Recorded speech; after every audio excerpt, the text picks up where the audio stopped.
Okay, bye. Bye-bye. Bye. I don't care who's on. Here's a singer called Pierce Pettis, real name.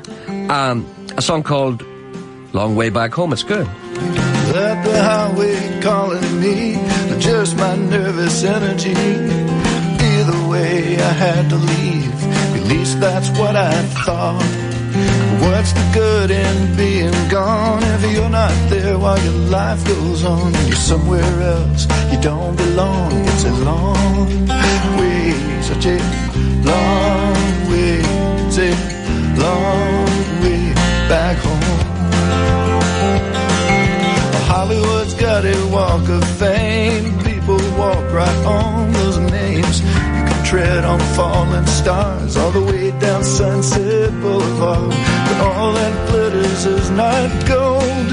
Even gold is hard and cold, like the way that turns your soul. And it's a long way, such a long way. It's a long way back home. Sometimes the only difference between a pilgrim and a prodigal son is just the difference between the dream that you began and the thing that you become. So what have you become?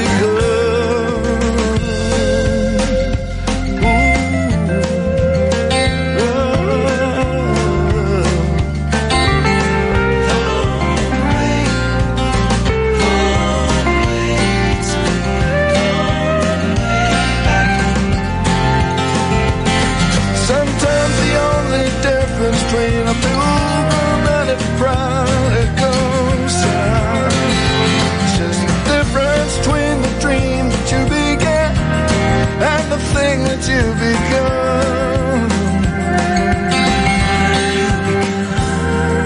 A hill taxi, catch a train, ride the shuttle to the plane. Full of strangers I don't wanna meet. I wish them well away from me. Vomit bags and magazines, flying nuns bring me drinks. While out my window I can see it's a long way. It's a long way, such a long way back home. Oh, it's a long way, such a long way. It's a long way back home. That's good. That's Pierce Pettis. That's a song called Long Way Back Home from an album called State of Grace. Good morning. Charles Michael Anderson here. I'll be here until 12 o'clock unless a lightning bolt comes from heaven to strike me down. The number to ring is 08459 555 678. Email address is jerry.anderson@bbc.co.uk. Filthy Little Fingers may text messages at 81771, but I am not reading them. I should read the text messages, really, shouldn't I? Is there any access to them? Is there any minions? I heard Stephen's false laugh this morning for the first time. He's starting to develop. Did you hear? I told him. I said to him. It's perfection now. I said when he first came to Radio Ulster. A very bad false laugh. That's what he... Can I have it again? See, that's one of the things I told him when he first came to Radio Ulster. One of the two things you have to watch is one, George, and there's one is secondly that you don't develop a false laugh. And every once in a while I was near it, because you're there to keep me right. You've heard me every once in a while going, ha, ha, ha. Yeah. You've heard me every once in a while doing that. Whenever I do that, you say, Jerry, don't. This one's false. See, and now if it wasn't for you... But Stephen? If it wasn't for you, I'd be Noel Thompson. Let's do Noel's laugh. Noel's got a great laugh. Oh, Donna! Here, listen, let's not do this. Now, apparently you told the Tricia story 4 times. That's a record. Yeah. I usually tell them 3. No, but you see, I think there are new listeners coming along all the time who haven't heard my stories. And could you say a happy birthday to Teresa McQuillan? But it's a good story, from her husband, John. It's a good story. Teresa McQuillan? Yes. Happy birthday to her. From her happy birthday to her. Also, I'd like to say play a romantic song for Dolores and Bruno. Sorry, I thought I would throw in Stephen's laugh there. We have a lamb next door now, do you know that? That's People right. don't realise how lucky and blessed we are up here in Radio Fawn. People down in Belfast and Radio Ulster, they look out and they see a grim urban landscape. But what have we got here?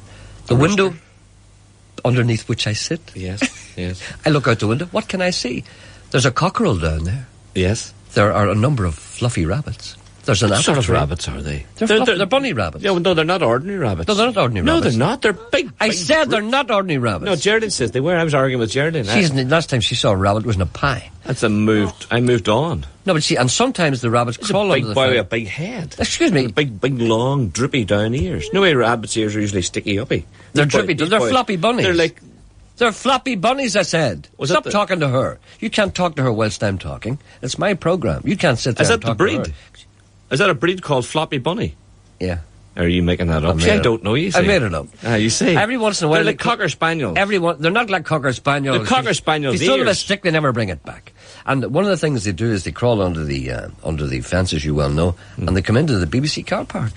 And this is the only BBC regional or indeed local radio station in And the they world. don't run away when you walk towards You're them. not letting me finish any sentences. Sorry. You see, I know you're enthusiastic to talk, but let me finish. I'm the presenter. Let me finish the sentences. And all I was saying was that when you go... This is the only BBC local radio, or indeed regional radio, station in the world, where you're driving in. You have to be careful you don't run over rabbits. No. I nearly got one the other day. Yeah. And there's a lamb in there as well. Mm-hmm. They've got a lamb now, a black one that goes... How does Stephen go? Goes like that. Dolores and Bruno, who are getting married on the 23rd of... We're blessed, you know. We are blessed. We could be down there in that grim urban landscape. Oh, satanic mills. But we don't do that. We look out, we see apple trees and lambs and rabbits and hens and rickety wheels. From Mum, Dad and family... Can we be turned off? No, you can't be turned off. Yes, you can be turned off. From Mum, Dad and family, also Alice, Deirdre and all their friends. Best wishes to all, and God bless them, everyone. I forgot to post this... Will 15... Sorry, I can't read that. Here's a couple of things we missed. Happy birthday to Mary Haughey, who was 46 there, I think it was yesterday, from her 43-year-old husband, Anto, who's making a point there, I suppose. Also, happy birthday to Lorraine, I think it was yesterday. Lorraine Craig in Dollington from her mum-in-law, Sally. And can I please play Tommy Fleming for Patricia and Sean O'Kane, who were 30 years married last Saturday. They're trying to find out where Tommy is appearing in Donegal over the next 3 weeks. Well, you know, a lot of people like Tommy Fleming, and I like Tommy Fleming too, to a certain extent. But after about a minute or so, I feel like, put my head in the oven. And I'm sorry. Hi there, Gerry. I sent you an email last Friday asking for your help. Unfortunately, as I have been working, says Anne Kelly, I have not been able to listen to your programme to find out if you mentioned my email, but I did not get any phone calls concerning it. No, I didn't mention your email at all. My daughter is doing A-level art, and the theme is peacocks. Would you be able to ask your listeners if they own or know of anyone who owns a peacock and would allow my daughter to come and have a look at it or take a photograph of it, as it would greatly assist her in her A-level. As we live in North Antrim, it would be preferable if you could find one in this area. Thanks so much for your help. And if she gets an A in her art, I'll buy her a drink. Sorry, I'll buy you a drink. Oh, that's great. A phone number is here. Well, there's a nice little place down, where do you live in Antrim? Well, Temple Patrick. Do you know the village of Temple Patrick? There's the old castle down there. There's peacocks down there, and they walk around the place. They really do. There's I think there's an auction room down there. It's the clock tower. It's an old house. It's a clock tower, and you turn right. I don't know what it's called. It's an old castle anyway. It's a lovely place. There's a courtyard and there's apartments down there. I remember having a look down there. Well, peacocks just walk around there, as they say in English radio, willy-nilly. Go down and have a look at that. And here's a gentleman here who wants me to read the Ballad of William Bloat, which I have here. No, I can't read that. No, I never liked that, because you know how it's going to end. Pardon? There's a boring story on one. Oh, well, so what else is new? Hello, good morning. Good morning there, Gerry. I believe you've got a boring story for me. It is a bit boring. It's about a lost cat. Just a second. That is boring. Hold on a second. Just a second. Sean, Yes. Sean, could I just ask you one thing? Yes. A gentleman has phoned yesterday and volunteered to become our country and western concert correspondent. He went to see the Mavericks last night, and he will be phoning sometime today to report on the concert. I would say they'd be disappointed. I don't know if he'll be disappointed or not. Gerald's got a very dirty laugh today. Ask her to try and limit it a little. Okay. So the man will be... His name is David. So if David comes on and tells you that he's the waterfront correspondent for the Mavericks, Right. put him through to me, because we need some feedback from this live stuff. Okay. I'll get back to this boring story. Right. Hi there, Gerry. Yes, good morning. Now, it's a wee cat. Now, Sean wasn't going to put me through, but I know he he sorted wasn't. out my mum's beehive a while back. So I said he had to put me through and he had to sort out this cat for me. Yes. and it turned up at my door yesterday morning, and I cried all day, and then I cried all afternoon, and then I had to let it in last night with the bad weather. You cried all day because a cat turned up at your door? No, it cried at my door. The cat cried at your door? Yeah, it's only a wee young thing, so I think it's maybe some wee child's pet. And how long did you make it cry before you let it in? Oh, I didn't make it cry. It was Come on. It was making How it long? cry. No, how long did you tolerate the crying before you let it in? 2 days? All morning, and then I went to work, and then for a good bit of the evening, and then the weather got bad, so I let it on in. Well, have you a heart of stone? Oh, a heart of gold. Okay, so you eventually let it in. I'm sure it was relieved to get in. Yes, it was. It was cold and shivering, so I gave it a wee bit of food, and it spent the night, but I want to find it sooner. Okay, so where was this cat at the moment? I know it's in your house, but where do you live roughly? It's down in Torview in Bangor. Okay, right. What any distinguishing features about the cat? It's completely black, and it's quite small, and it's got a wee denim collar with a red bell. Oh, well, that indicates an owner. I think there's an Because owner it's there, hard, yeah. it's hard well to looked after, awful friendly thing. Okay, so a wee black cat with a little denim thing round its neck. Yeah, and a wee red bell. And Mr. Coyle sort of like your woman's beehive, your mother's beehive. Yes, my mum's from down in Bangor here. She's the estate agent with the bees. Oh, really? That's a very odd thing to be. That's good. And you All right, sorted then. it right. She got a good response, so hope you'll find the owner for me. All right, then, okay. So anyone who owns that cat with a little denim collar, give us a ring. Excuse me.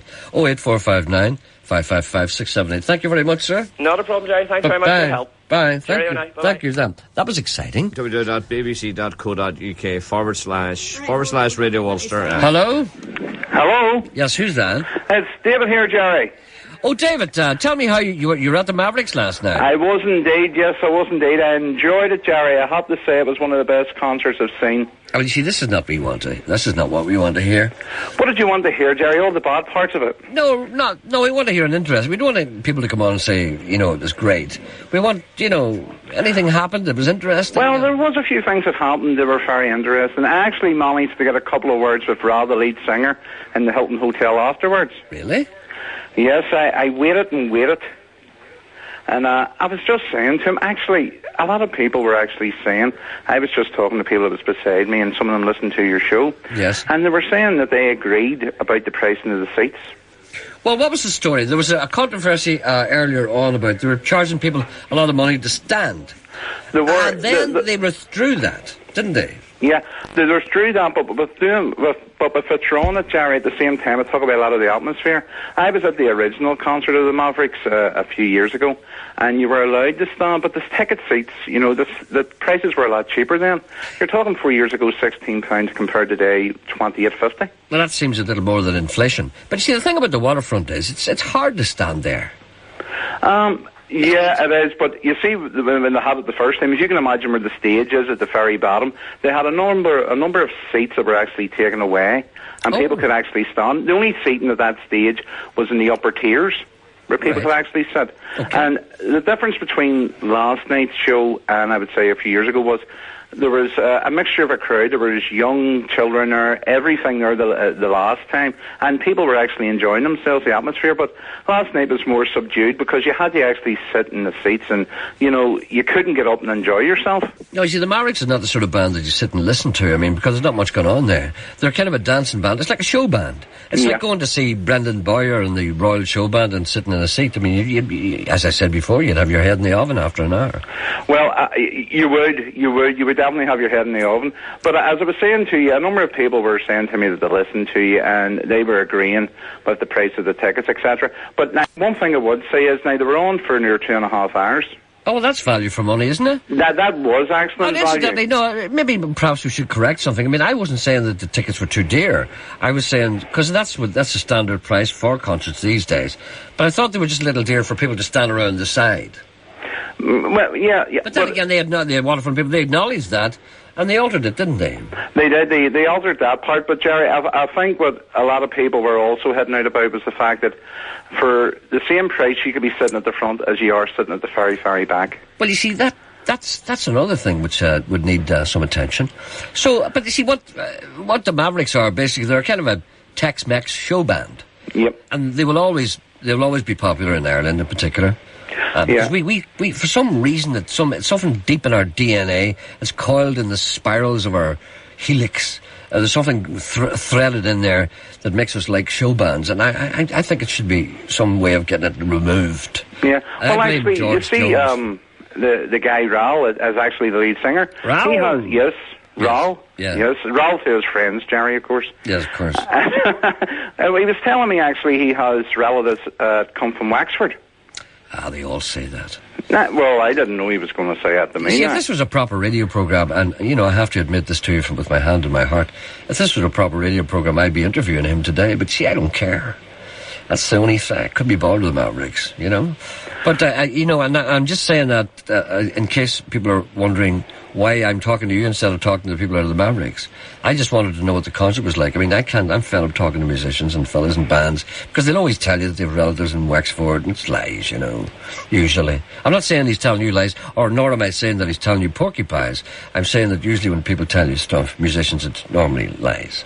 Well, they were actually saying to me that they actually just flew in straight from the States yesterday, and they got actually to the waterfront at about 5 p.m, so it was very short. They didn't even really have time for a rehearsal, but I suppose when they're doing the songs that they know and have been used to doing, it sort of comes second nature to them, They could play those songs, they're up for 4 days straight and we're full as pose. Yeah, I suppose you could, yes. Yeah, absolutely. I used to, being in the band myself for a long time, you go on automatic pilot. If somebody shot you in the back of the head, you could still play those songs, because your fingers just do the walking. Well, Gerry, I wanted to have a stab at it myself, but I didn't want to get up and embarrass them, I might have just been too good for them. Well, that's something that you have to deal with yourself, something that you live with, something that you have to live with. So you enjoyed it anyway? I did. I thoroughly enjoyed it, and I thought actually the whole crowd seemed to really warm to, the song Dance the Night Away, it seemed to be something that really lifted the tempo up, because apart from that, the first couple of songs were new songs. Why sometimes you have a concert and the people are bringing out new songs and people don't really want to hear that, they want to hear the hits that they do know. There's two types of crowds, really. The worst type of crowd is a dancing crowd, because a dancing crowd doesn't listen to anything you do. Their feet listen to the beat. And when they hear the beat, that's a show band crowd. The other type of crowd is a listening crowd. So what you had last night, the dancing crowd is usually a dopey kind of a crowd, and a listening crowd is usually a more discerning kind of a crowd. So what you had last night was a dopey crowd, probably. Well, suppose so, yeah, but... I just condemned the entire... the audience in the waterfront last night. Sorry, but you mean you're saying they were a dancing crowd, weren't they? They were a dancing crowd, and I would have to admit, if I was there, with me being there as well, I wanted to be in the dancing part of it too, because as you know yourself, you go to them shows, it's like an open air.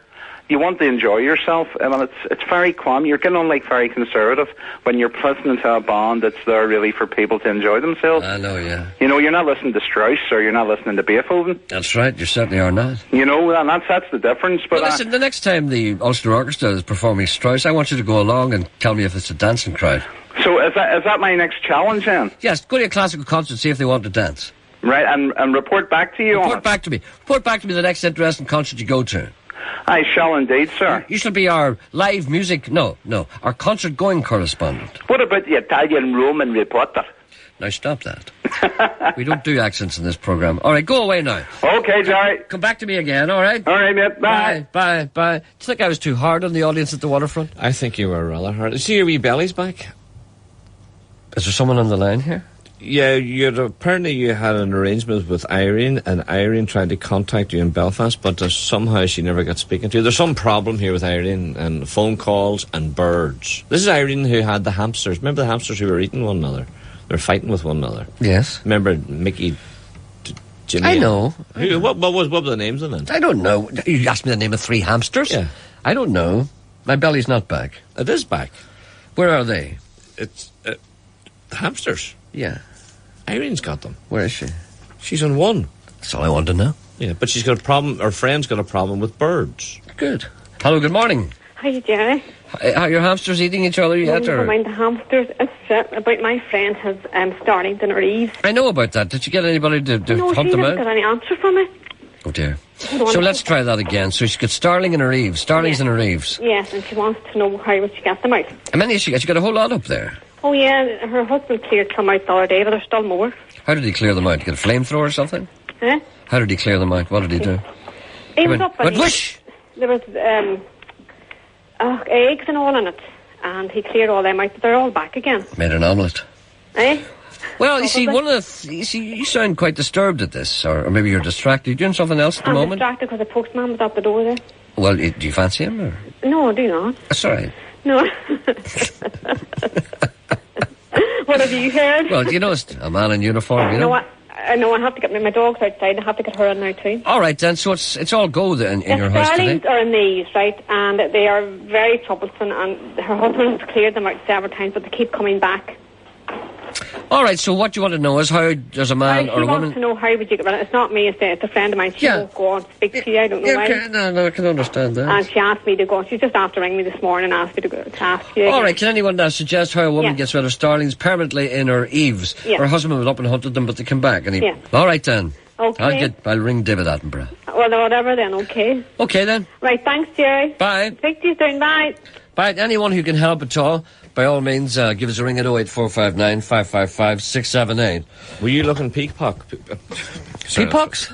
I was looking peacocks. It's nearly the same thing. Right. You'll get them at Bangor, Ward Park in Bangor. There's a couple of peacocks in cages there. You can hardly talk at all No, today, the peacock thing was throwing me off. I know, I see that. Yeah. Where do you get them in Bangor? Where? Ward Park. Ward Park. Park and Bangor. And there's a couple in cages there, and if you ask the people, they may or may not let you photograph them. I don't know. But there's a wee call-in too now for you. If you could Don't talk to me like a child. Could you handle that? Don't talk to me like a child. All right, then. Loppy lugs. Yes? We used to call people loppy lugs. Do you remember? Did you? I never did that. I never called anyone loppy lugs. Pat Farron phoned in to say wherever Pat lives, he says that's what they call people with big ears. Does he know life, Pat Farron? Is that all he has to do? To ring me up and tell you? Do you not remember? I never called anyone. You must have called people with big ears when you were a wee boy, when you're horrible and cruel, when you're children. You hurt people's feelings. You don't mean to. I still do that. Yeah, I know you do. But you would call people loppy lugs. No, I would just say, I'd call, if someone with big ears, I'd call him the FA Cup. That's... I'd say, look at there's your man. Look, he looks like the FA Cup. Loppy lugs is far better. Loppy lugs is juvenile. I know, because you were a child when you were calling him. Do you remember the man who used to walk around Derry with the wooden ears? Unfortunately. Do you remember him? Yeah. There's a coffee on too. Oh, do you remember that? I do. Do you remember I was frightened of him. Right. And he was just a man. He had big, at the time, he had prosthetic ears. And at the time, we didn't know. I don't know what happened to him, but he seemed a nice man. You remember he wore a hat and glasses, and he used to have these big, and they were a combination of false ears and hearing aids, weren't they? Remember he had wires. Do you remember him? Yes, but they were white. There's a call on too, and the clock is ticking. Oh, you're not interested in anything. And the clock is ticking. Sure, I can talk up until 11 o'clock. I'm a professional. Would you not remember he had white? Remember he had big white and... Gerry's got a girl on too who needs help. Remember he had big white... And she's very, very angry. Is she angry at him? They look like Delph ears. Gerry's angry with you. Do you remember them? They were round and they looked like plates. They were kind of Delph, and they were obviously some kind... We only have 4 minutes, and the clock's ticking, and she's on too. So... Hello, good morning. Good morning, Gerry. Do you remember that man used to have ears and they were like Delph? No. Anyway, go ahead. Can you hear me? Yes, I can. Yeah. I would just like to say, I was driving around this morning. I'm a lady who works very, very hard, as most ladies do in the countryside. Only I'm not a housewife. I am actually out working because my husband is working at home. Yes. Now, the gentleman who referred to housework as being bored, he obviously doesn't do very much himself. That's right. I was a house husband myself for a number of years. Yes, you said you were a house husband yourself, and I'm sure you are well aware of what goes on in a house from 7 o'clock in the morning to 12 o'clock at night. I used to dread Saturdays, the washing I used to have to do. Mm-hmm. A full-time job, isn't it? I used to wash on a Saturday. The only thing that I could... You used to wash on a Saturday. I would wash about 6 times a day. Oh, yeah. And I would be speaking for, a lot of housewives out there who, were listening to your show this morning, and for a gentleman to refer to housework as being boredom. He obviously hasn't done very much in his day. Well, you can understand why a gentleman would refer to that, because... I would understand totally why a gentleman would refer to that. Well, housework can be hard work, but at the same time, hard work can be boring too. I mean, I know how hard work it is. The only thing I could never do, I could never iron. Well, now, if you had to, you would learn. No, I had to, but I could never do it right. No, you could learn if you had to do it right. I could never. I tried for months and months. I could never do it right. I've never ironed a shirt to anyone's satisfaction. I've never ironed a shirt I'd ever feel pleased to wear. Let's put it that way. Right? I always felt I was just speaking for all those ladies and all those housewives out there who work from 12 o'clock from 7 o'clock in the morning to 12 o'clock at night, for a gentleman to turn around and say housework is boring, why doesn't he give up his day job for a wee while and try it? Did you ever have to get the plunger out? Many's a time. You see, people don't think of people getting the plunger out. You see, many's a dark day is spent by a woman at home who has to go to her cupboard and get her plunger out. Because the sink is blocked, and there's no man there to do anything about it. And the things that they have to, and some of them have to go up and change light bulbs and do fuses and everything because there's no man there. I remember when I was at home, I had no man there either, and I had to do all those things myself. I had to learn everything. Oh, I had to learn how to rob the gas meter, all that stuff. Well, you just go back and tell your wee gentleman to give up his day job for a week and let him go in and do housework, and then come back and tell me that he's bored. I know. One of the things that people don't realise, when you're working there, suppose you're working in an office or something like that, you get a lunch. You go outside, maybe go to the cafe across the street, have a cappuccino, maybe a little, ciabatta. And, they don't realise that housewives don't get that. No, you go to get your lunch and the child cries and you have to sit down and you have to sort of leave your lunch, put the lunch to the side, and you have to feed the baby. And then by that time, it's maybe time to put the dinner on. That's in between the iron and then the wash and then who knows, there might be 2 or 3 kids to be collected at school then at 3 o'clock. You just get back to your wee man and you tell him what I said, and... See? Cut off. You see? You did that, didn't you? All right, now, thank you. Now, bye-bye. She was cut off accidentally. That woman was cut off there. I think Geraldine did that deliberately because she felt guilty. What? Geraldine doesn't do any cooking, you see. What are you talking about? That lady was cut off. No, she wasn't. That lady hung up, did she not? No, she was cut off. And I think Geraldine did it because she didn't like the tone of the whole conversation. I just suspect that. I don't cook. I'm just flying a kite here, so Yeah. I just want to know. You're a very good wee cook, but I can't cook at all. I can cook simple things, simple wholesome things. You're a good wee man with chops. I'm a great wee man with chops. I was a wee man today. Right, we'll be back after the news. 92 to 95 FM and 1341 medium wave. BBC Radio Ulster.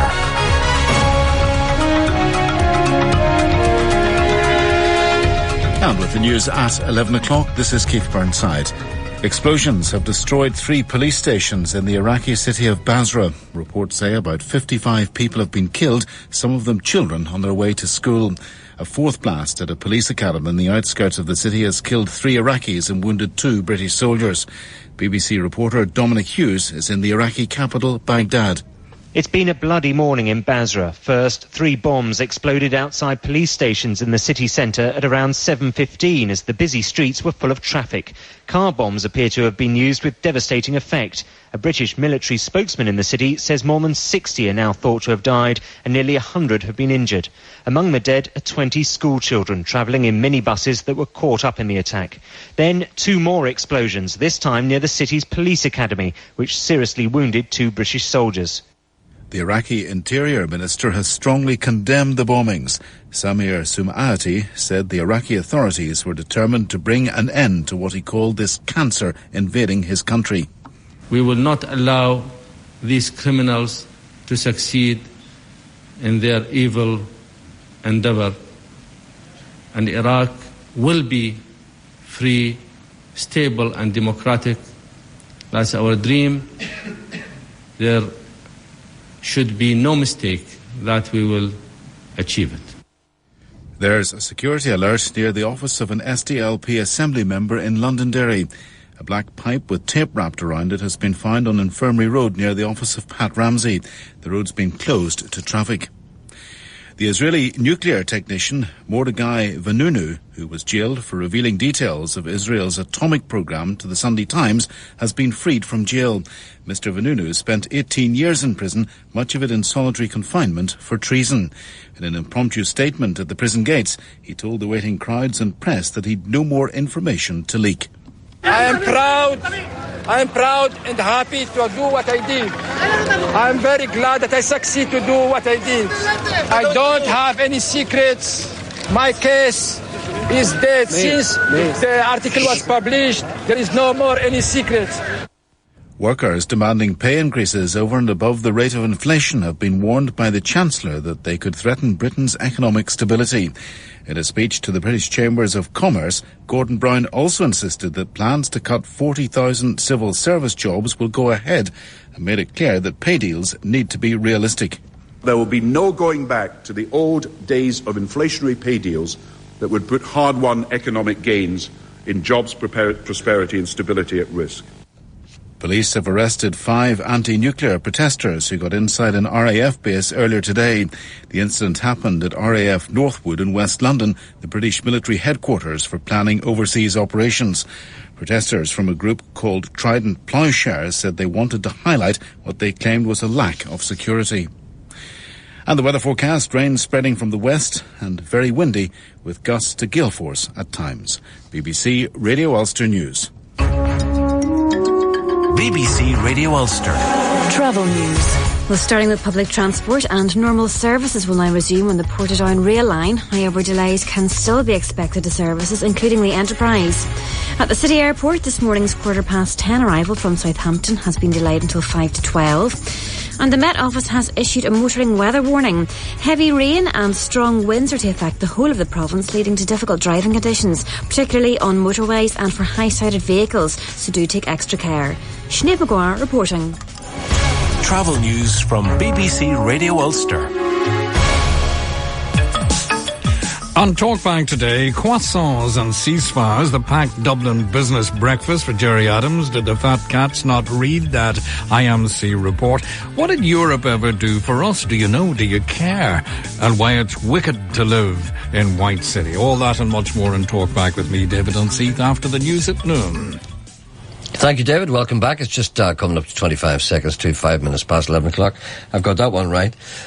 Gerry Anderson here. I'll be here until 12 o'clock. The number to ring is 08459 555 678.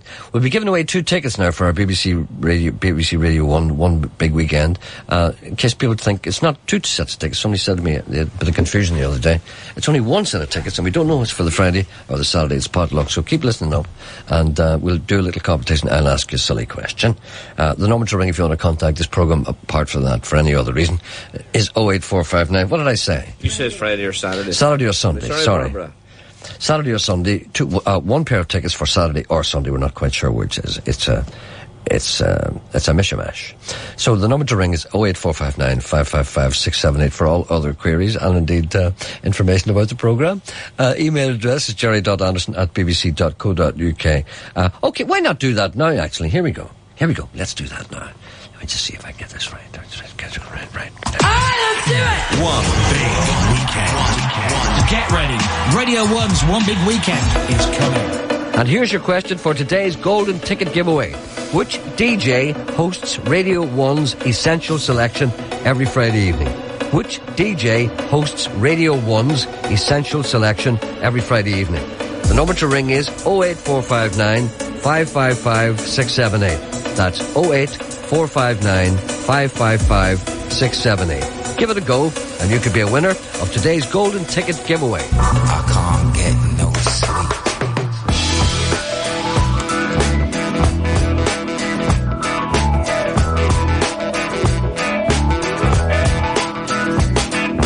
Just 'cause I ain't never had no nothing worth having, never ever, never, ever. You ain't got no call not to think of what I'm falling to, thinking I ain't too clever.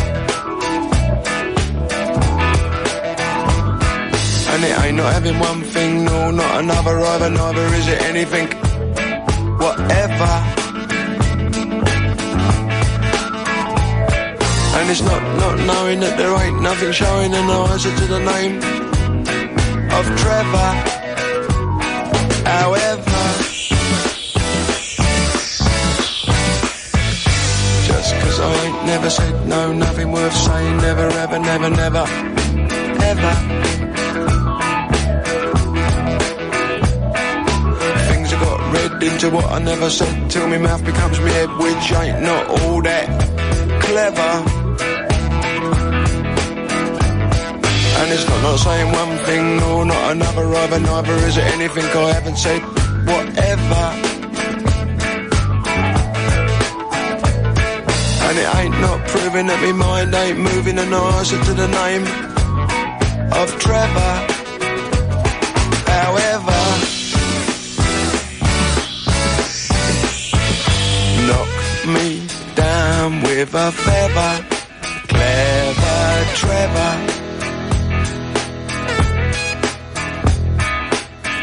Eyebrows wonder whether clever Trevor's clever. Either have they got, no neither haven't not got no right to make a clock out of Trevor. Why should I feel bad about something I ain't had? Such stupidness is mad, cause nothing underfoot comes to nothing less to add to a load of old toot. And on off, not off glad, cause there's nowhere to put it. Even if I had, I'm a bit of a Jack the Lad.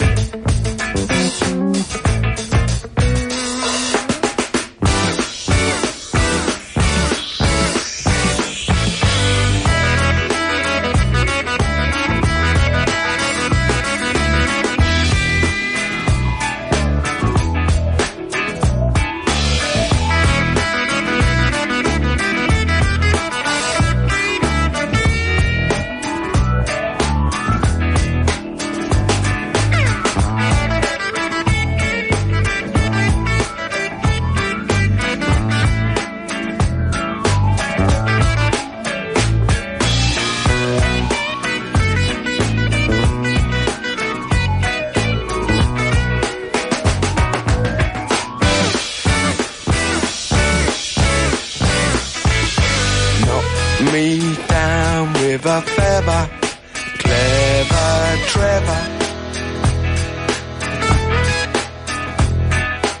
Eyebrows wonder whether clever Trevor's clever.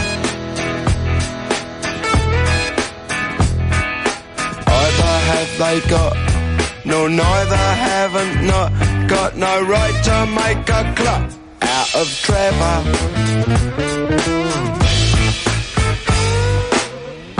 Also, it takes much longer to get up north, the slow way.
got hooked on whiskey.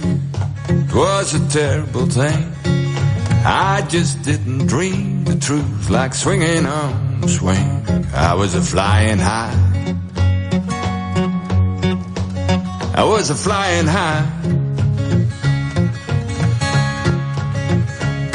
And I didn't want to come back down. I didn't even wonder why. Whiskey first thing in the morning, whiskey last thing at night. Put the whiskey here by the bed, God, don't turn down the light. I'm a flying high. I don't even want to come back down for you.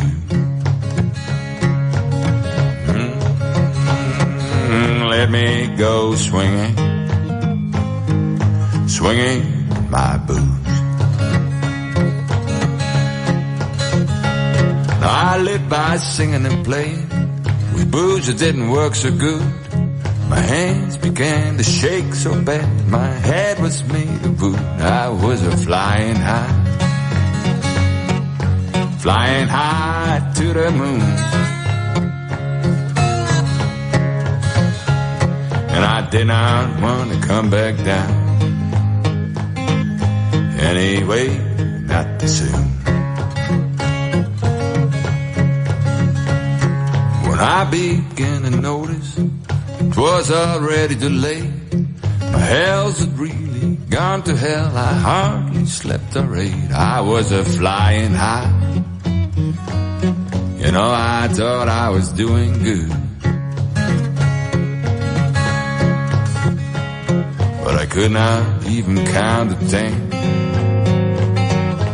and my body hardly stood.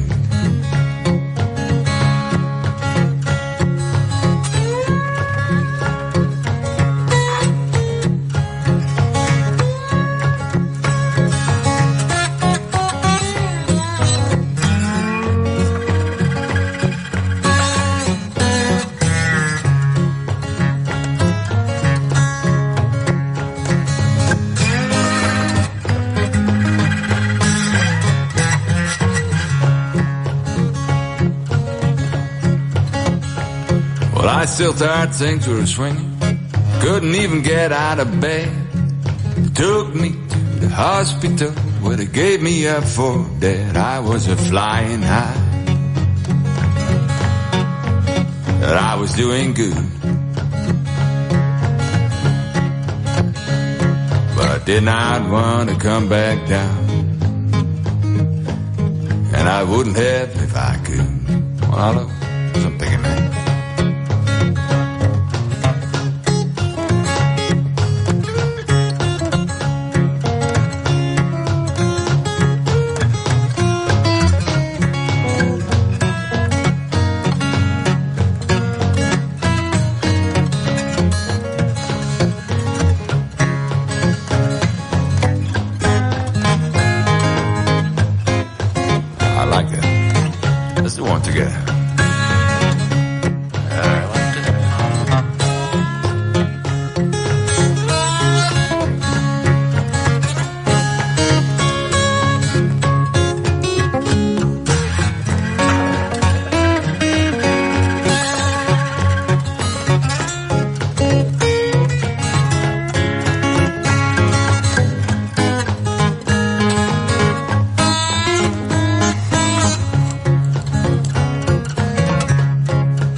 Got me through it all, chance in a million they say. Hope none of you ever make that scene. It's sure a nowhere way. You think you're flying high, you think you're doing good. You might not want to come back down, probably wouldn't if you could. There are angels up in heaven, devils down in hell, but I am somewhere in between, and living should feel swell. I'm feeling fine, I'm feeling fine. I don't know how or where or when, but I'm a feeling fine. Well, let's pick one together.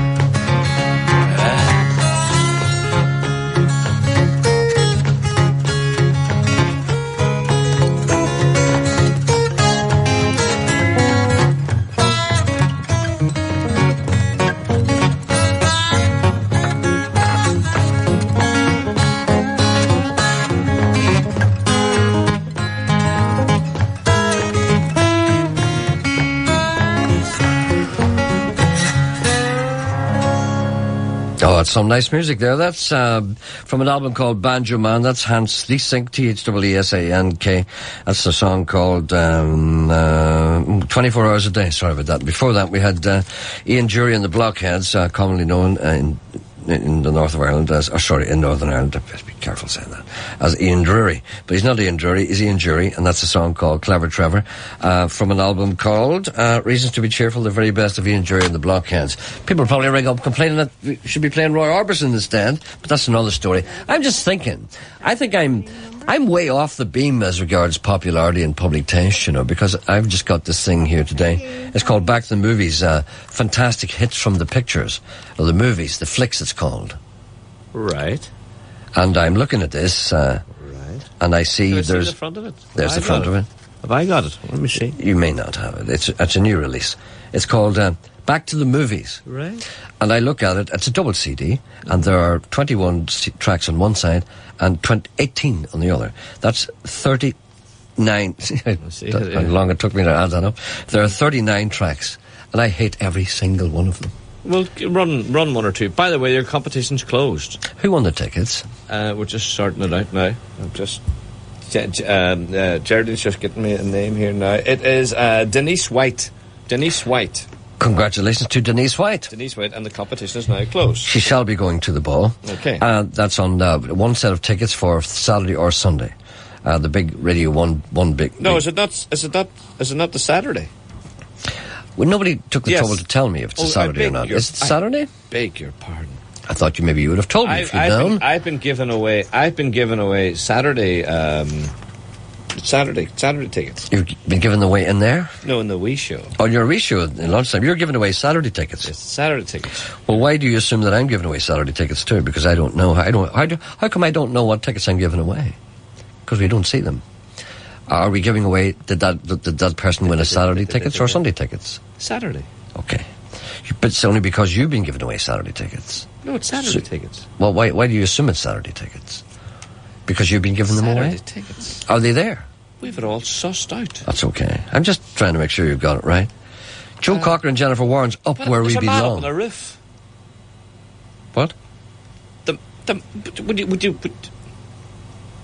I'll try it again. Joe Cocker and Jennifer Warren's Up Where We Belong. That's the first track on it. Go and talk to Davey, your riffing correspondent. The second one is a song called It Must Have Been Love from the movie Pretty Woman. Must be love. Labby Sifri? Love. No, it's another one. Love. Wet, Wet, Wet, Love Is All Around. I can't stand that. I don't mind that. Phil Collins Against All Odds. See who buys all this? This is all the stuff you hear girls singing in pubs. It's all right. There's 3 out of 4 that I like so far. Well, I don't like... There's 39 I don't like any of them. Huey Lewis and the News, The Power of Love. Yeah. Good morning, hello. Good morning, Gerry. We're just not middle of the road people here, I'm afraid to say that. And we would find her on radio too. We would be lost. Anyway, what can we do for you, sir? I believe you're up in a room. Gerry. It's the wee woman that was complaining about the starlings in her roof space. Yes. They're coming in through the eaves.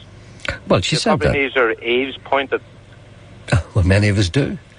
Her eaves pointed. Yeah. Now, without getting into a technical discussion, you have to explain what that means. I have no idea what that means. First of all, I'm not quite sure what an eave is.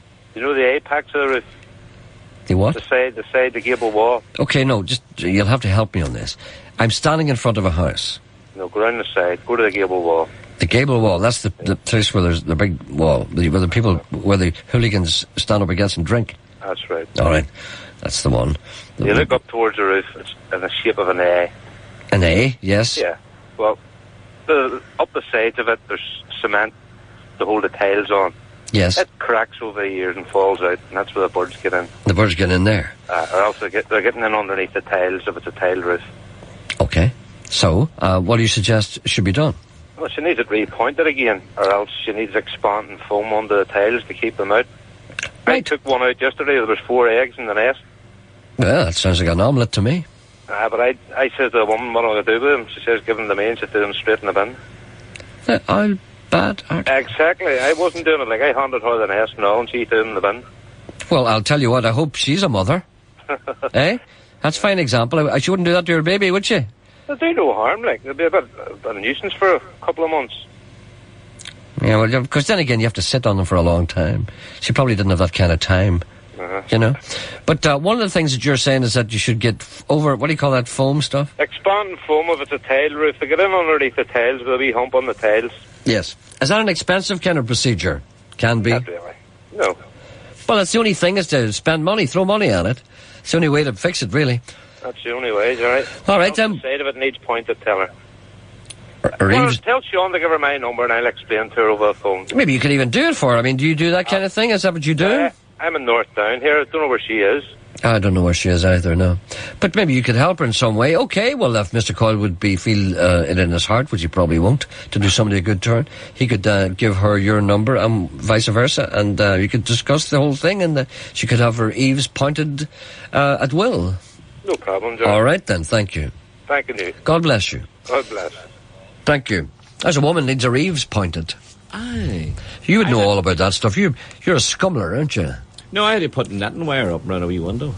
Did you really? That must have been a big blow. No, what netting wire did you put up? Some sort of wire I had to put up. What you window? had to wait until the birds left the nest. Oh, you had trouble with birds yourself? Aye. In your own home? Do you know what happened one day? We were sitting and we were just sitting there watching the TV, and then we could watch the wee birds flying out and in and out and up and down. Can you get into your TV? No, we were watching the TV. But did you know? Well, they. Oh, we sorry. were watching the TV and we were joking out the window. I thought you could see them on the TV. I thought they get in behind it. No, and we could hear them up the stairs. We could hear them up on the roof. What were they talking? What were they, you could hear them fluttering. Fluttering? Yes. Aye. You know, and so, and then we'd watch them fly out and then fly. And you could watch the mother and father feeding them, you see. All this went on, you see. Yeah. But then one day, a big, sorry, a man just came in here. Did you hear that? Yes, I heard that. You put a notice there saying program, you know? I tried to whisper. Tell him there's a program going on here. Yes. It's our sports correspondent. I know, he doesn't know anything. Anything that doesn't have a ball means nothing to him. Anyway, go ahead. Is he still there? No, he's away now.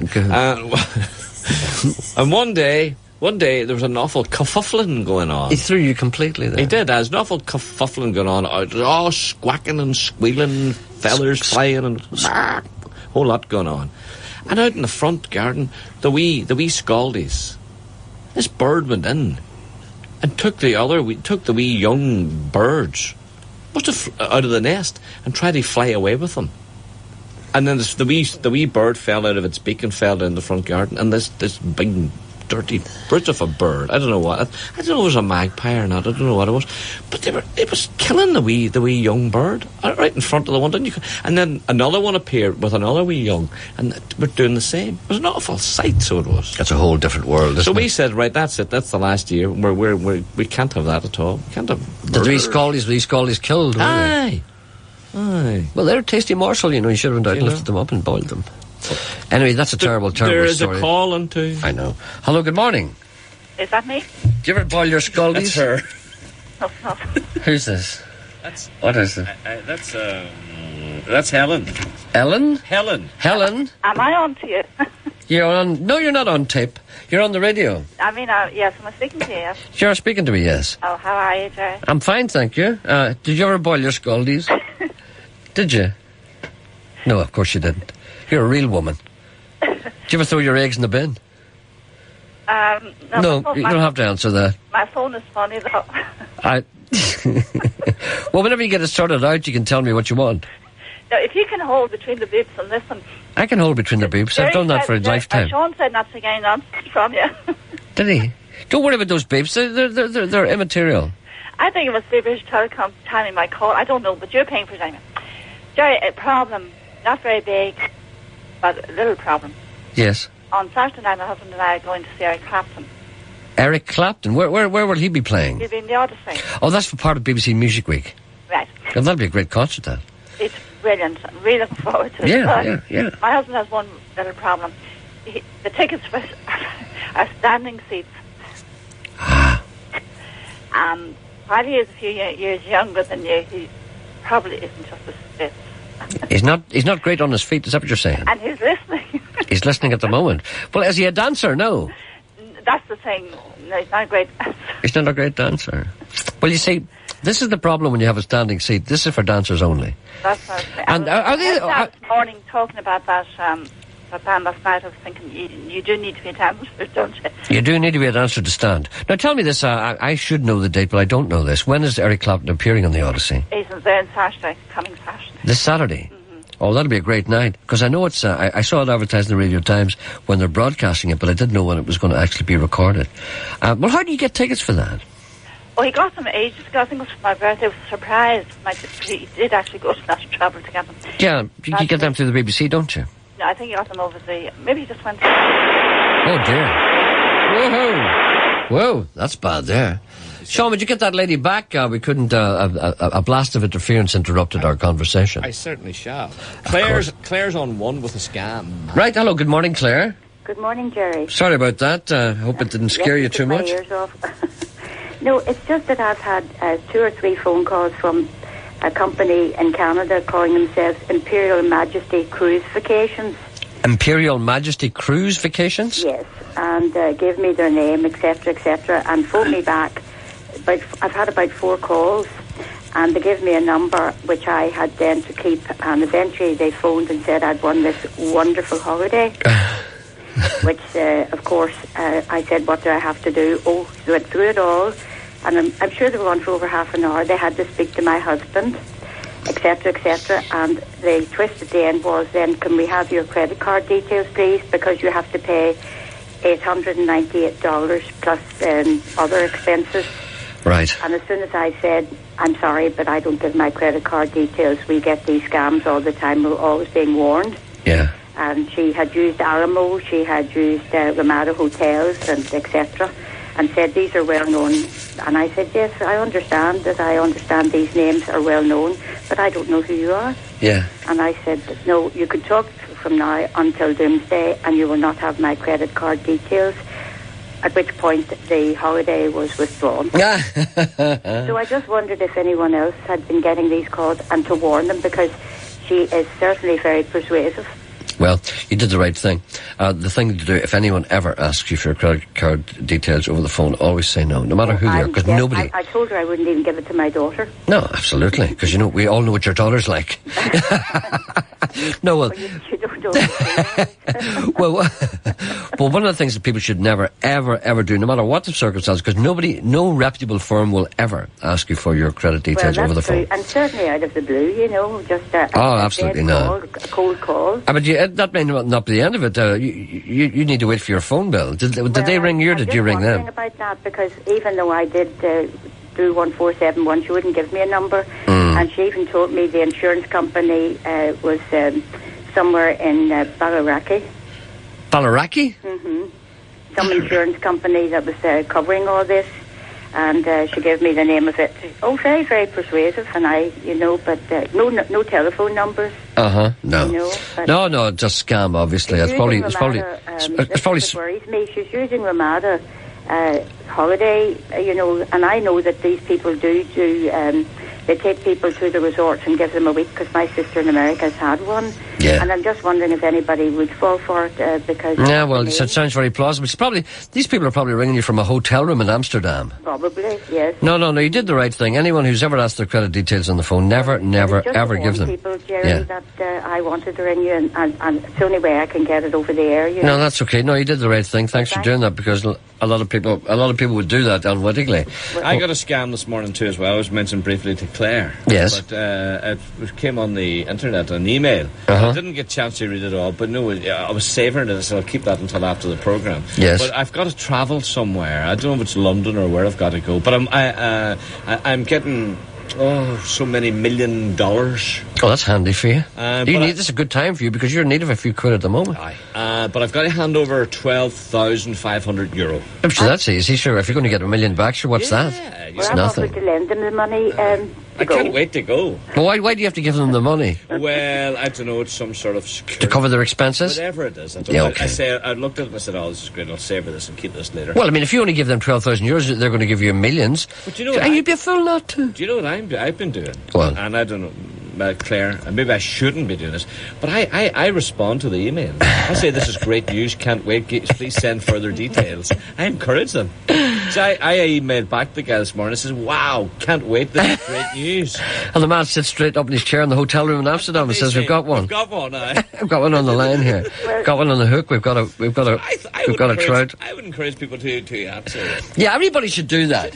Instead of everybody just ignore it, say, yeah, it's great, and then flood them. Aye. Yeah, and then they'd soon stop. This is Well, fantastic. Jerry, could I interrupt there? Yeah, go ahead, sorry. Well, it's just that I'm doing a computer class, and I've started, and I'm amazed at some of the emails that you can actually get a virus into your computer. I'd be worried about getting those things into my computer. That's all. Okay, never worry about it. I'll tell you what I do. If it gets too much, I just turn the computer off. You should try that another time. It's really good. Oh, I see. It does, when you turn it off, it doesn't bother you anymore. Okay, right, thank you. Thanks, Jerry. Thank you. Bye, bye. Have you got the thing yet about... You know. Hey? Have you got the thing yet about the machine? What's this one now? Is You know, this the thing one, that advertising on the TV reduces your belly?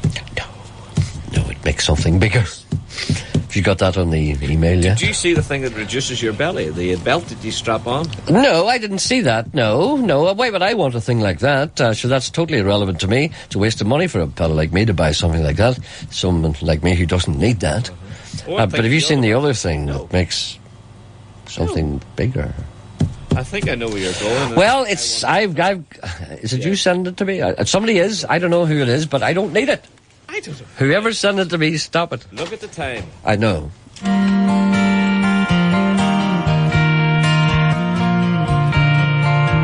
Is it painful? What?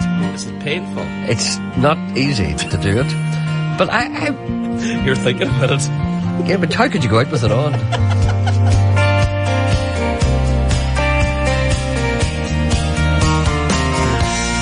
You'd be like Jake the Pig. I know where you've been. Guess she was alone last night. You took what you want. Now it's all gone. I was just another free ride.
Couldn't say, and you went and told me anyway.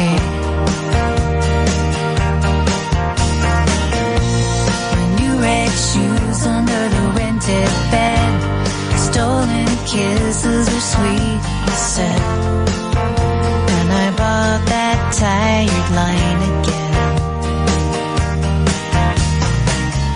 Do you know how it feels to be second best? Less.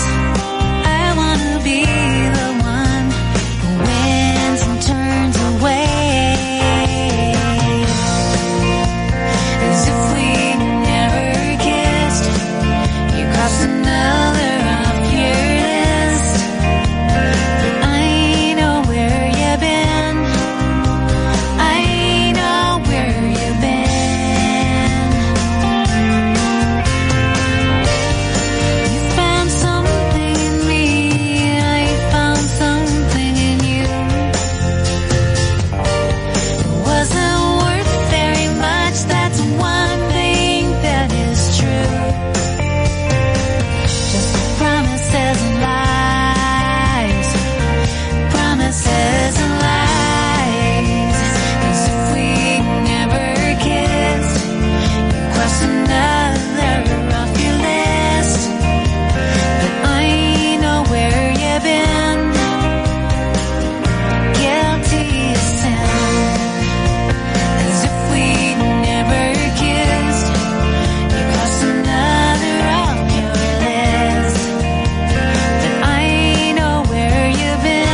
I thought that was something else entirely. That apparently, I thought that was something else, but it was Lucy Kaplansky singing something. Hello, good morning. Hello, Gerry. Yes. Oh, Geordie, how are you? I got a big surprise this morning. Suppose you seen them land up to your place. What was that? 2 nice fellas. 2 blokes, yes. They called out to see you yesterday. Who were they? They were from up your country. Oh, that's right. Mr. Coyle was telling me that someone was going to call down and see you yesterday. And they brought them the 2... No, this morning they called down. This morning, yeah. And the 2 CDs. What 2 CDs did they bring you? You and Sean. Oh, 2 copies of it. One each for your big man had come from Mulligan and it wasn't here. Oh, if I'd known they were going down, I could have left down the barking dogs as well. Well, there you are. Well, that's just one of those things that happen. It's, well, I hope... Have you had an opportunity to play them yet? I hope you enjoyed them. No, because I had to get down to Billy and he's a lady friend coming shortly. Does Billy have many lady friends coming these days? Well, yes, he had one at the weekend and another one now the day coming from Lisbon. Right, so he had one... When did they have one the weekend? Saturday, Sunday? Friday? Well, what kind of recovery time does he need? Oh, Billy wouldn't need too much. I feed him with a warm mash, you know. Warm mash? Must get some of that myself. What kind of recovery time? Now, for instance, supposing they were coming at him, could they come 1 an hour? Could they do that? Could he do that? Well, no. You need a lot of mash for that? No, well... Well, you have to give him time to smoke a cigarette. Billy could cover, 3 a day. 3 a day? Oh, aye. I remember the time I could do that myself. No. Well, you see, you have to give him time to sit back and have a cigarette, don't you? He does. He takes his own time, and then he does the jump, and that's it. There's no messing about, like. There's no small talk or anything like that? Oh, yes, a wee bit at the start, and rubs each other, and... Do they? Gets on to fall out with him, and he dumps for and... Just like us. But, so what is... Okay, right, so this is maybe something that is not talked about often enough in Radio Ulster. You've got Billy the Buck Goat, right, and a lady friend is brought along to be covered. Yes. So, the coveree? Can I... the female... What do you call a female goat? Nanny. I could have guessed that, really, but, I wasn't thinking. So the nanny goat comes out of the lorry, or whatever it travels in, and is let into an enclosure. Is that the way it is? Yes, I have a pen. And does Billy approach it, or does... Yes, the 2 of them goes and chip her away, and then she'll dunt him, and he'll rub her up and down, and she'll do the same, and then till the time's right, and that's it, just over like a blink of an eye. So when the time is right. So it's like us, we walk into a club or a bar, and you walk up to a girl and you say, well, hello, how are you? I've seen you here before. That's a lovely dress. That kind of thing. Yes, well, you see, it just goes to show, people think that, humans are humans and nothing. It's all the same all over the animal kingdom. Take a leaf out of the animals' books. They could learn them. I mean, if there had been a bar there, Billy Goat would say, well, do you fancy a wee drink? Maybe, something short? Maybe a wee large vodka? No, you get you going. But then he would take the strunt, when she leaves. You need to watch him. He's a dangerous goat. What happens? Now, what happens? See, when he's, well, I hate to use the word, finished. When he's finished, does he just... Oh, yes, but then when they take her away... What happens to him then? That's the dangerous time to watch him. He was mad to get after her, you see. Get out. He wants her to stay for yes, that's right, yes. And then when you come in and take the goat away, yes, that's the time. You need to watch Billy then for that. He's a dangerous boy. He will soon be well, that's where humankind differs, isn't it, really? Yes. I usually find, well, in the case of the man, well, I'm going back a few years now, whenever, you ended up with a lady, you couldn't wait to see the end of her in the morning. Well, that's right. Get them out over the half. Couldn't wait to get them out. Get them out. Yeah. Taxi. And I want to know, I hope you're bumping your heads all right. Who wants to know that? Well, the boy says, I hope your head gets better. You have a bit of a bump on or something. What does he mean? I don't have a bump on my head.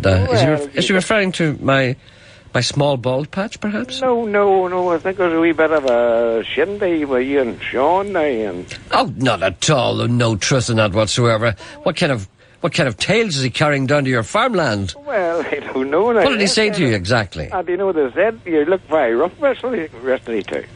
You looked a bit rough on it. Did I? Well, I don't know. Sometimes I'm not as well... Here she's on. I have to go. Okay.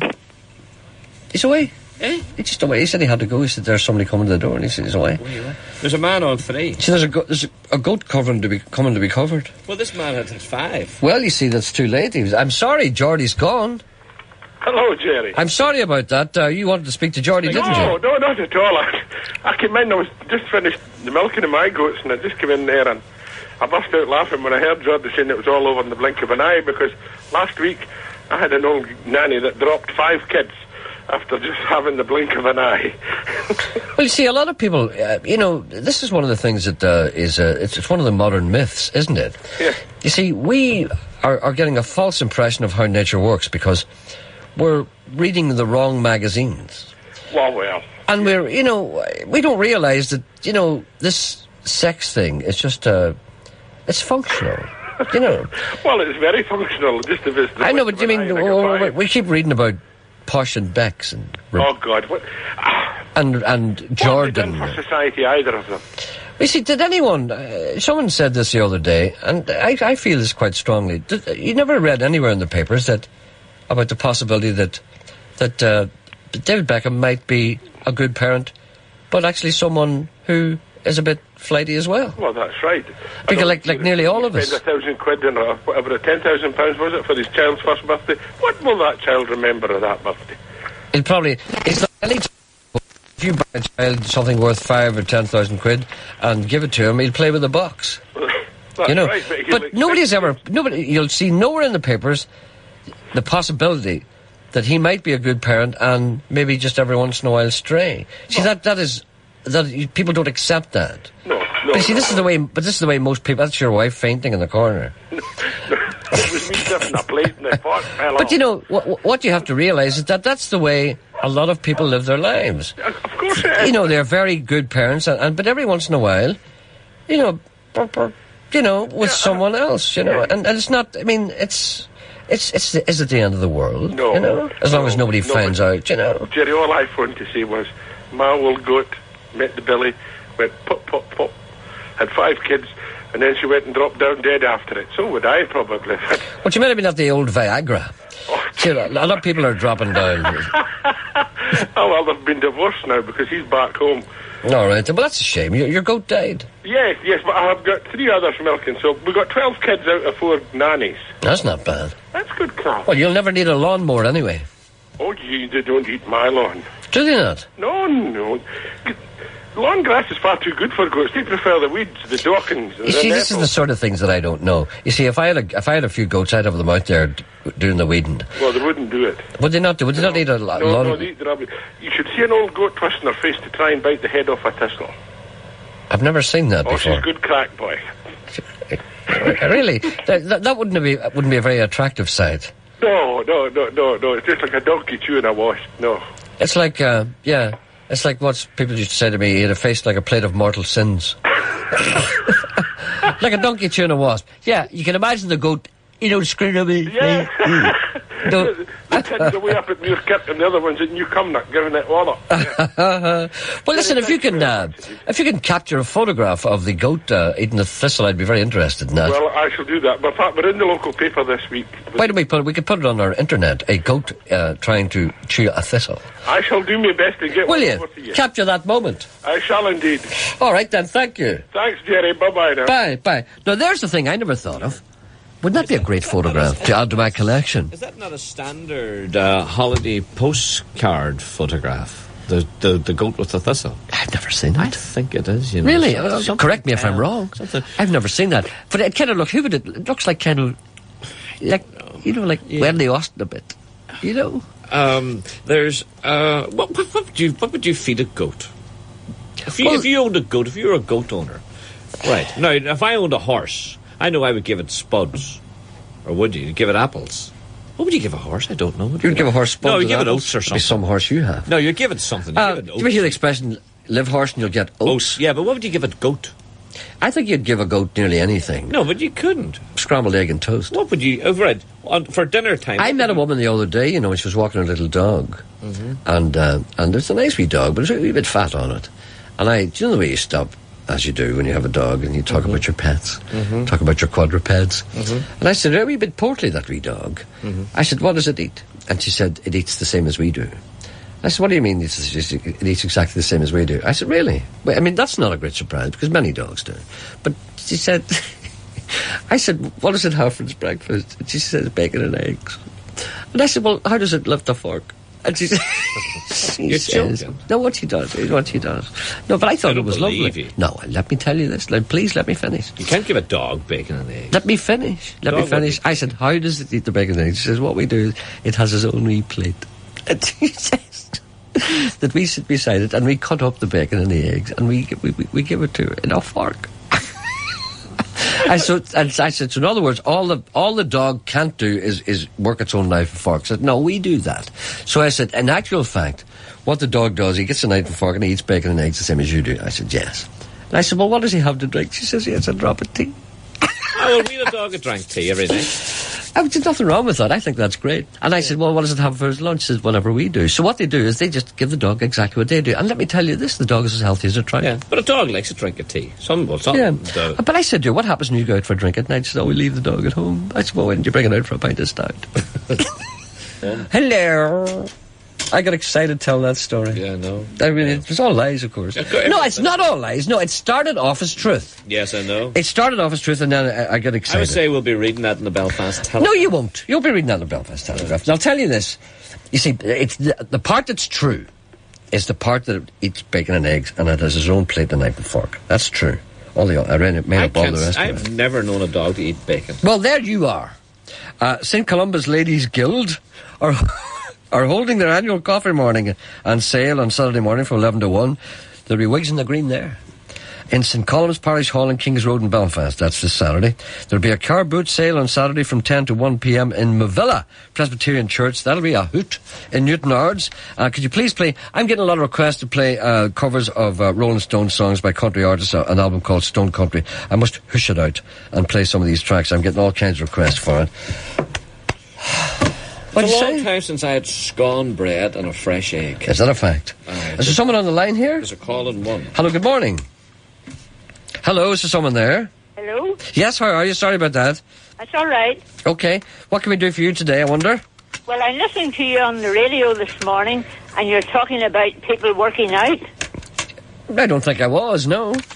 No, you were. Oh, you mean working as in working? Working out? Yes, really, both husbands and wives, and some women go out to work, and the husbands rear the children. Oh, you see, sometimes when you say working out, you mean going to the gym. Oh. But you see, this is I only do that at night. Oh, you go to the gym at night? Yes. Well, now, I'm just married over 40 years, and my husband stayed just almost 2 years. Oh, sorry to hear that. Now, I was never able to go out to work because I only had 2 sons, and I never had anyone to mind them. Yes. So I never got the opportunity to go out to work. And I've now reached the age where, as I told Hugo Duncan the other day in Bangor, I get free on the buses. Yes, I'm sure Hugo was impressed by that. Yes, I get free in the buses. Yeah. And Monday, my son took me to Bangor. On Easter Monday, my son took me to Bangor. Yes. And I was round in the park, and I was watching some ladies playing bowls. Yes. And my son said, I want to see a football match, and it's on the television. I said, will you take yourself off, and I'll stay here.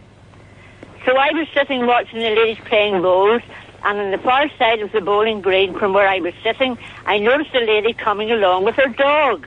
Yes. And I seen her putting it up onto the seat. And the first thing that came into my mind was, I wonder how she got her little doggy bag with her. Yes, of course. I immediately thought of. As you do, yes. Yes. But then I realised that wasn't what she was doing. She was brushing down her dog. Yes. And that's the seat where other people sit.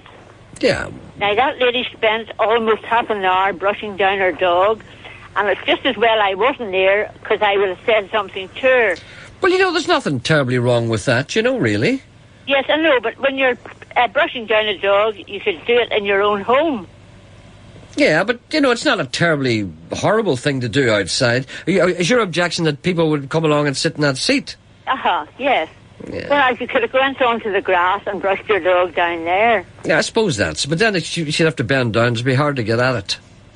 Well, now, I, as I say, never got the opportunity to go out to work, and I pass my time doing my housework and listening to the radio every day. Well, good. I'm glad you do that.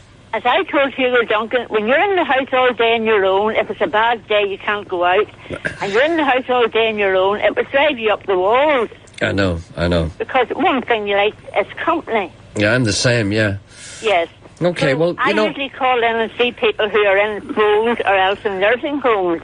Okay. And as I said to a lady one day, and that's where I got into trouble, I said, if I ever reach the age you're at, I hope that laws change. And look, she says, Helen, what do you mean? I says, well, if I ever reach your age, I hope the laws change so that they will give me a wee gag and put me to sleep. Because it's awfully sad to see the way some women well, I know. end up. I know. Yes. That's another great debate. And the only time, as I say, I get out, I have been going to Keep Fit for over 40 years, and I go at night time. And I have met as many people through that Keep Fit. And as I say, we have a great time. Well, there you are. The thing to do, just get out and about and meet people. All right, love. Thank you very much for your comments. Interesting. All right, good luck to you. Bye. Bye.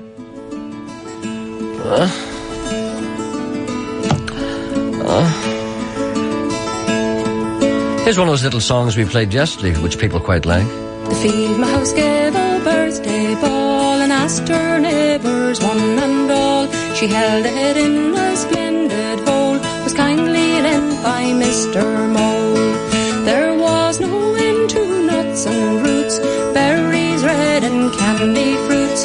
Juicy leaves were unto sup, the dewdrops in an acorn cup. Said Mr. Hare unto his wife, I never yet in all my life received a lecter small and pink. What is it now, do you think? I think this is a good time to tell the people that we'll be having an outside broadcast on Friday morning in Cushendun in McBride's Pub. And you'll be in Belfast tomorrow morning. I'll be in Belfast tomorrow morning without you. Yes. On Friday morning we'll be in Cushendun. Who'll be appearing there will be Henry McCullough and Percy Robinson, Emma Nugent, who'll be well known in this programme, the BBC Music Live Troubadours, Live Wires, and local musicians Dick Glasgow, Sean Quinn and David McKeown. So people are welcome, are encouraged to come down and join us about 10 o'clock in McBride's Bar in Cushendun. What are you going to wear on Friday morning? Have you decided yet? I don't know what I'd wear. I think I'll wear something casual. I don't care. Do you think so? What do you think? Think about class. What are you wearing? I don't want to class. I might wear a gingham dress. No, don't do that, no, because I might wear something a little flowery. Then we would look funny. But I'll wear something casual. Don't be wearing a suit or anything or you'll clash with me. Why do you never eat crisps? Because I've never eaten crisps as long as I've never. Did you ever taste crisps? Ever, no, I never. don't think so, no, when I used to be in bands and stuff, people used to eat crisps, used to hate the smell of them. You hated me the other day because I was eating I hated you. I wanted to hit you over the head with a hatchet. You did. I really did. You told me to stop eating them. I said stop eating those crisps. The smell of you. Yeah. You were like a bordello. And I loved them too. I know. I'll be in Belfast tomorrow. I won't see you until on Friday morning. It'll be a great break for me. We'll be back tomorrow morning and see you at Cushendun on Friday morning. Okay. Goodbye. Thank you. 92 to 90.